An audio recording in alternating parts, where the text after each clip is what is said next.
Welcome again to our channel sun physics. कल हमने electromagnetic induction start किया था और उसमें हम लेंज लॉ तक पहुंच गए थे। अब लेंज लॉ के रिगार्डिंग जो एनर्जी कंजर्वेशन है, फ्लेमिंग राइट हैंड रूल है डायरेक्शन ऑफ इंड्यूस करंट निकालने के लिए, और जो फ्लक्स में चेंज के कारण ईएमएफ प्रोड्यूस होता है वो किस किस चीज पे डिपेंड करता है, ये सब चीजें आज के वीडियो में हम कवर करेंगे। अगर आपने कल का वीडियो नहीं देखा है तो उसका लिंक इसके डिस्क्रिप्शन बॉक्स में, आप वहां जाके उसे देख सकते हैं। Lenz law and energy conservation. Lenz law and energy conservation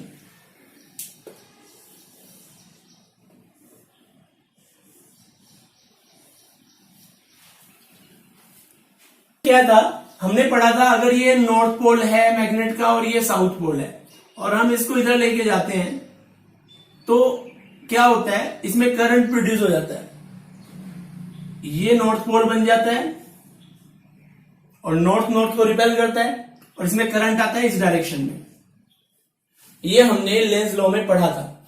अब हम बात कर रहे हैं लॉ ऑफ एनर्जी कंजर्वेशन और लेंज लॉ, ये आपस में कनेक्टेड कैसे हैं। लेंज लॉ से law of conservation of energy की कंफर्मेशन कैसे होती है।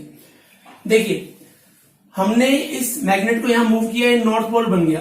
अब नॉर्थ और नॉर्थ के बीच में क्या हो रहा है, रिपल्शन फोर्स लग रहा है और आप मैग्नेट को इधर मूव करा रहे हैं, यानी कि उस रिपल्शन के अगेंस्ट आप वर्क कर रहे हैं। वही वर्क जो है वो कन्वर्ट हो रहा है इलेक्ट्रिकल एनर्जी में। जैसा कि law of conservation of energy कहता है कि energy can neither be created nor be destroyed, it can only be transform from one form to another.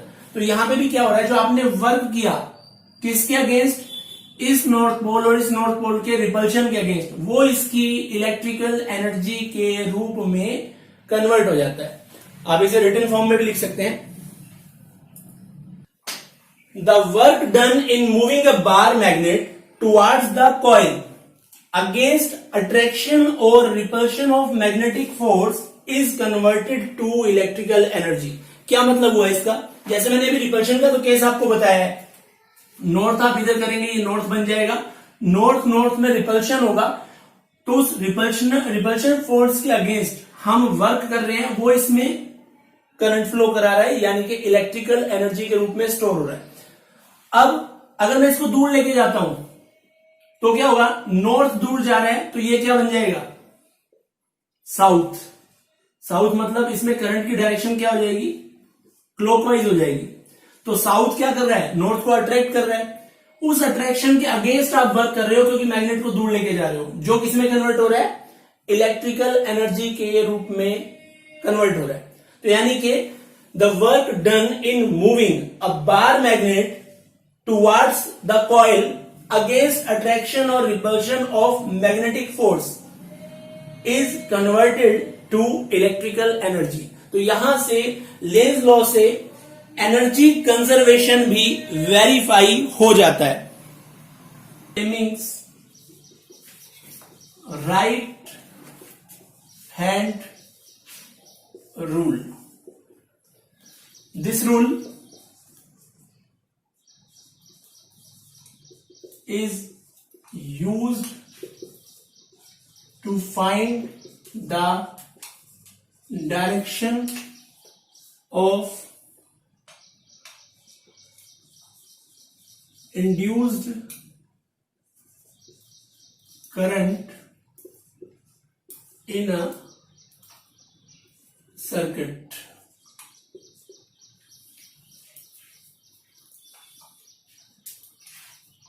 In conductor कह सकते हो आप, इन सर्किट को हटा दीजिए, कंडक्टर लिखते हैं।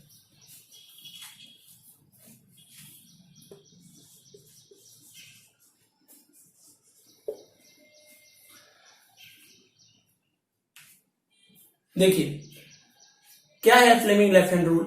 सबसे पहली बात तो ये इंड्यूस करंट की डायरेक्शन फाइंड आउट करने के लिए यूज किया जाता है।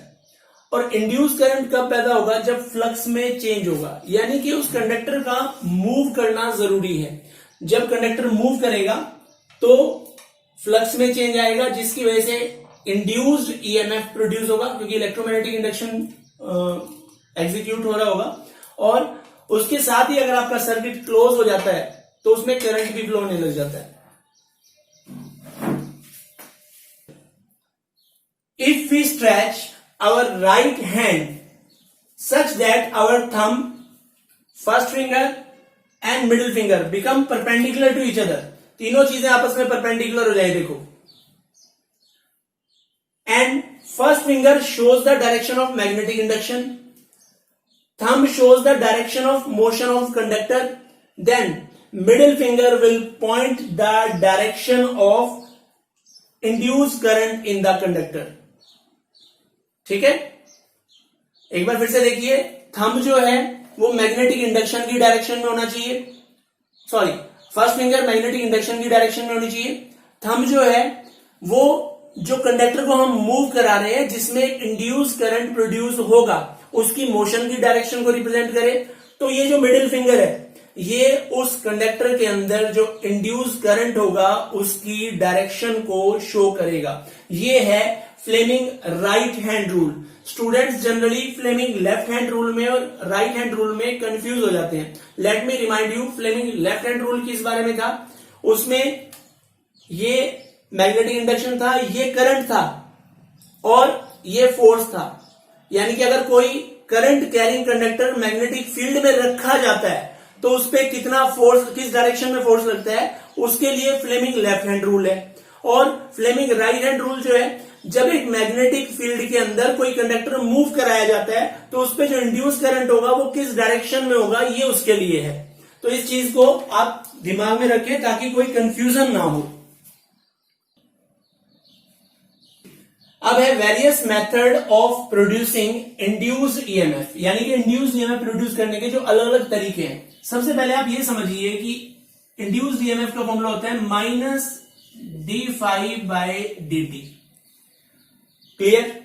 यानी कि अगर फाई में किसी भी तरह से चेंज होगा तो ईएमएफ प्रोड्यूस होगा, और जितनी तेजी से चेंज होगा उतना ज्यादा ईएमएफ प्रोड्यूस होगा, क्योंकि rate of change of flux के ये न्यूमेरिकली इक्वल होता है। अब हमें यह भी पता है कि जो फाई है वो होता है बी ए कॉस थीटा, जहां बी मैग्नेटिक इंडक्शन है, ए एरिया है और थीटा जो है वो एंगल है। कौन सा एंगल है? Theta is the angle between magnetic induction and perpendicular to the coil, coil के नॉर्मल और मैग्नेटिक इंडक्शन के बीच में एंगल है। अब क्योंकि d∅/dt का मतलब है चेंज इन फाई, फाई में चेंज, अगर आप ये दोनों चीजें सेम रखते हो, सिर्फ बी को चेंज करते हो तब भी होगा, केवल ए को चेंज करते हो तब भी होगा, और केवल थीटा को चेंज करते हो तब भी होगा। तो यानी कि हमने जब वेरियस मेथड करने हैं, बेसिकली बी में चेंज करके, ए में चेंज करके और थीटा में चेंज करके, ऐसे होगा। तो सबसे पहले हम करते हैं बाय चेंजिंग बी। अब बी को कैसे चेंज कर सकते हैं बेटा? देखिए ये कॉइल है, आप मैग्नेट को इसके पास लेके आ रहे हैं। पास लेके आने का मतलब इस कॉइल में से पहले जो स्ट्रॉन्ग मैग्नेटिक फील्ड नहीं जा रहा था, अब वो स्ट्रॉन्ग जाएगा क्योंकि कॉइल पास आ गई है, यानी कि बी चेंज हो रहा है। तो मैग्नेट की मूवमेंट अगर आप आगे या पीछे करते हैं, then what you are doing, you are changing B, और बी के चेंज होने से फाई चेंज हो रहा है, फाई के चेंज होने से ईएमएफ प्रोड्यूस हो रहा है। ठीक है। दूसरा केस है by changing area, by changing ए। इसे कैसे चेंज कर सकते हैं? इसका मतलब यह है कि हमने ना तो थीटा को चेंज करना है ना बी को चेंज करना है, सेम मैग्नेटिक इंडक्शन रहेगा, सेम कॉइल और मैग्नेटिक इंडक्शन के बीच में एंगल वो भी सेम रहेगा, सिर्फ एरिया चेंज होगा। देखिए वो कैसे हो सकता है। सपोज ये हमारे पास गैल्वेनोमीटर है, कोई कॉइल है इस तरह की, और यहां मेरे पास कोई कंडक्टर है जो इसके ऊपर मूव कर रहा है। ये एक मैग्नेटिक फील्ड में रखा गया है। ठीक है बेटा। अभी फिलहाल जो मेरे पास क्लोज्ड एरिया है वो इतना है, यानी कि इतने एरिया में से मैग्नेटिक फील्ड लाइन पास हो रही है, एंगल जो है वो 0 या 180 आप ले सकते हैं। अब मैं इस कंडक्टर को इधर करता हूं, जब ये कंडक्टर इधर आ जाता है तो केवल इतना एरिया हो गया, यानी कि मैंने क्या कर दिया, एरिया चेंज कर दिया। और जैसे मैं ये काम कर रहा हूं, जब ये मैं मूवमेंट इस कंडक्टर की साइड कर रहा हूं तो मैं देखता हूं कि गैल्वेनोमीटर की जो निडल है वो मूव हो रही है, इसका मतलब उसमें करंट आ रहा है। तो क्या चीज चेंज हो रही है बेटा, इसमें एरिया चेंज हो रहा है। तो इस तरह से भी इंड्यूस्ड ईएमएफ प्रोड्यूस होता है। थीटा, समझो इसको।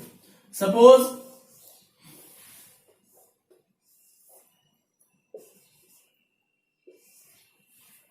ये मैग्नेट है, नॉर्थ पोल इधर, साउथ पोल इधर। आप क्या करते हो, इसके बीच में एक कॉइल रख देते हो। कॉइल का नॉर्मल जो है वो फिलहाल इस तरफ है, मैग्नेटिक इंडक्शन इस तरफ है। अब जब ये कॉइल रोटेट होगी तो क्या होगा बेटा, ये एंगल चेंज होगा। इस कॉइल में से number of field line change होती चली जाएंगी। कैसे, उसे भी समझो। सपोज ये आपके पास कॉइल है, ये मैग्नेट है। अभी इस टाइम कुछ लाइंस पास होंगी, फिर ऐसे, अब ज्यादा लाइन पास होंगी, फिर कम, अब 0, फिर ज्यादा। तो जब ऐसे कॉइल रोटेट होती चली जाएगी तो क्या होगा, लगातार फ्लक्स में चेंज होगा। और जब लगातार फ्लक्स में चेंज होगा तो इंड्यूस्ड ईएमएफ प्रोड्यूस हो जाएगा bye rotating a coil within या in between लिख दो, in between the poles of a strong magnet, EMF can be produced। और बेटा इलेक्ट्रिसिटी जो हम चाहे थर्मल पावर प्लांट से ले रहे हैं, चाहे ओशन थर्मल एनर्जी हम यूज कर रहे हैं, जितने भी तरीके से आज की डेट में हम बिजली बना रहे हैं, उसका मेन कंसेप्ट यही है। आपने पढ़ा होगा 10th क्लासेस में, टरबाइन घूमती है। जैसे बहुत हाइट पे पानी है डैम वगैरह में, तो वहां से पानी हाइट से टरबाइन के ब्लेड पे गिराया जाता है, और टरबाइन के ब्लेड क्या करते हैं, मोटर को उसको घुमाते हैं। वो टरबाइन मैग्नेटिक फील्ड के बीच में होती है, जिससे उसमें क्या होता है, फ्लक्स चेंज होता है। फ्लक्स चेंज होने से ईएमएफ प्रोड्यूस होता है, और ईएमएफ प्रोड्यूस होने से करंट पैदा हो जाता है। तो ये बिजली बनाने का आज की डेट में सबसे ज्यादा यूज होने वाला मेथड है। इमोशनल ईएमएफ में क्या होता है, ये कोई मैग्नेटिक फील्ड है जिसकी डायरेक्शन परपेंडिकुलर इनवर्ड है, इसलिए मैंने इसको क्रॉस से शो किया गया। और ये कंडक्टर है जिसकी लेंथ L है। मान लिया v वेलोसिटी से हम इसको इधर मूव करा रहे हैं। जब इसको इधर मूव कराएंगे तो कंडक्टर के अंदर फ्री इलेक्ट्रॉन्स होते हैं बेटा। फ्री इलेक्ट्रॉन पे एक फोर्स लगता है, जैसे मैंने अभी बताया था फ्लेमिंग लेफ्ट हैंड रूल के अकॉर्डिंग। और फ्लेमिंग लेफ्ट हैंड रूल के अकॉर्डिंग क्या होता है, जैसे ये है फोर्स, फील्ड और मोशन ऑफ चार्ज पार्टिकल। ध्यान रखना, मैंने करंट बताया था, करंट की डायरेक्शन हो या पॉजिटिव चार्ज पार्टिकल की मोशन की डायरेक्शन हो, सेम रूल हम इंप्लीमेंट करते हैं। फोर्स थंब की डायरेक्शन में, ये मैग्नेटिक इंडक्शन की डायरेक्शन में, ये करंट या पॉजिटिव चार्ज की मोशन की डायरेक्शन में। अब अगर मैं इलेक्ट्रॉन की बात करूं तो इलेक्ट्रॉन तो पॉजिटिव चार्ज के अपोजिट डायरेक्शन में मूव करते हैं, तो मैं इसको अपोजिट कंसीडर कर लूंगा। अब देखिए, मैग्नेटिक इंडक्शन इस तरफ है, मोशन ऑफ चार्ज पार्टिकल जो है वो किधर है, इधर है। तो इसका मतलब क्या होगा, जो फोर्स है पॉजिटिव चार्ज पे तो लगना चाहिए नीचे, अगर पॉजिटिव चार्ज है तो नेगेटिव पे लगेगा ऊपर, यानी कि ऊपर सारे के सारे इलेक्ट्रॉन जो हैं वो ऊपर चलना शुरू कर देंगे, और जब इलेक्ट्रॉन ऊपर इकट्ठे हो जाएंगे तो नीचे ऑटोमेटिकली एक पॉजिटिव चार्ज बन जाएगा। नीचे पॉजिटिव चार्ज बनेगा, यानी कि ईएमएफ की जो पोलैरिटी रहेगी, नीचे पॉजिटिव ऊपर नेगेटिव, ये बन जाएगी। और अगर बेटा मैं इसमें कोई कंडक्टर और लगाता तो मान लीजिए ये वायर है, यहां पे मैंने सपोज बल्ब लगा दिया,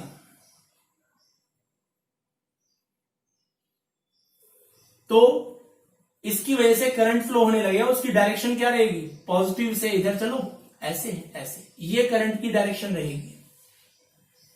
इसका मतलब इस कंडक्टर के अंदर एक ईएमएफ प्रोड्यूस होगा मोशन के कारण, और उस मोशन को क्या बोलते हैं, सॉरी इस ईएमएफ को क्या बोलते हैं, मोशनल ईएमएफ बोलते हैं। अब उसकी वैल्यू कितनी होगी, हमें पता है, मान लिया ये जो डिस्टेंस है ये x है, ठीक है, ये L है, तो एरिया जो हो जाएगा वो होगा L into X. Phi is equal to होता है B into A into cos theta, cos theta क्योंकि परपेंडिकुलर डायरेक्शन है दोनों की, एरिया वेक्टर भी इधर है, मैग्नेटिक फील्ड भी या तो इधर मान लो या उधर मान लो, मतलब ये वैल्यू 1 हो जाएगी। तो फाई की वैल्यू हो गई BL(x), D phi by D T, देखिए ना तो हम B चेंज कर रहे हैं ना L चेंज कर रहे हैं, हाँ X चेंज हो रहा है, तो BL dx by D T, fine. अब dx बाई डी टी जो है वो वेलोसिटी हो सकती है, लेकिन अपोजिट डायरेक्शन में है, क्योंकि x जो है वो कम हो रहा है, x कम होने की डायरेक्शन में वेलोसिटी है, तो v को मैं minus dx by D T लिख सकता हूं। तो d phi by D T can be written as BL into minus V, minus BLV, और हमें पता है E क्या होता है, E होता है minus D phi by D T, that is minus of minus BLV, तो E जो हो जाएगा वो BLV के बराबर हो जाएगा। यानी कि अगर किसी मैग्नेटिक इंडक्शन B में कोई L लेंथ वाला कंडक्टर V वेलोसिटी से मूव कर रहा है, तो उसके एंड्स के अक्रॉस जो ईएमएफ प्रोड्यूस होगा उसकी वैल्यू BLV होगी, और क्योंकि ये मोशन के कारण प्रोड्यूस हुआ है इसलिए इसे मोशनल ईएमएफ कहा जाएगा। आई होप ये वीडियो आपको समझ में आया होगा। अगर इस वीडियो में आपको कोई कंफ्यूजन है तो आप कमेंट बॉक्स में मुझसे पूछ सकते हैं, और अगर आपको ये वीडियो अच्छा लगा हो तो आप इसे लाइक शेयर और सब्सक्राइब करें। अगर आप बेल आइकन भी प्रेस कर देंगे तो इन फ्यूचर कोई भी नोटिफिकेशन आप मिस नहीं करेंगे।